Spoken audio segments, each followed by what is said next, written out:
అక్రమంగా సీఎంఆర్ ధాన్యాన్ని పక్కదారి పట్టించిన ఓ రైస్ మిల్లు నిర్వాహకులు ఆట కట్టించారు విజిలెన్స్ అధికారులు. హనుమకొండ జిల్లా సాయంపేట మండలం గట్ల కనపర్తిలోని రైస్ మిల్లులో విజిలెన్స్ అండ్ ఎన్ఫోర్స్మెంట్ అధికారులు తనిఖీలు నిర్వహించారు. సుమారు 9.5 కోట్ల రూపాయల విలువైన సీఎంఆర్ ధాన్యాన్ని రైస్ మిల్లు యజమానులు అక్రమంగా మళ్లించినట్లు అధికారులు గుర్తించారు. వినాయక లక్ష్మీ నరసింహ రైస్ మిల్లు నిర్వాహకులు అవినీతికి పాల్పడినట్లు వివరించారు. సమగ్ర విచారణ చేపట్టి బాధ్యులపై చట్టపరమైన చర్యలు తీసుకోవాలని స్థానిక పోలీస్ స్టేషన్లో విజిలెన్స్ అధికారులు ఫిర్యాదు చేశారు. పరకాల ఏసీపీ సతీష్ బాబు క్షేత్రస్థాయి విచారణ ప్రారంభించారు.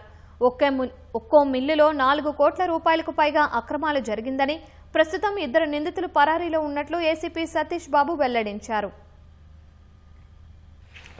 ఒక దాంట్లోనేమో లక్ష్మీ నరసింహ ఇండస్ట్రీస్, రెండవదేమో వినాయక ఇండస్ట్రీస్. ఈ 2 రైస్ మిల్ల మీద విజిలెన్స్ అండ్ ఎన్ఫోర్స్మెంట్ వాళ్ళు మాకు పోలీస్ స్టేషన్ సాయంపేటలో దరఖాస్తు ఇవ్వడం జరిగింది క్రిమినల్ యాక్షన్ తీసుకోవడానికి. దాని గురించి దీంట్లో అక్యూజ్డ్ 2 కూడా ఇప్పటికీ అంటే అబ్స్కాండింగ్లో ఉన్నారు. ప్రాపర్ వెరిఫికేషన్ తర్వాత, ఇన్వెస్టిగేషన్ తర్వాత అక్యూజ్ని అరెస్ట్ చేసిన తర్వాత దీనిలో ఛార్జ్ షీట్ వేయడం జరుగుతుంది.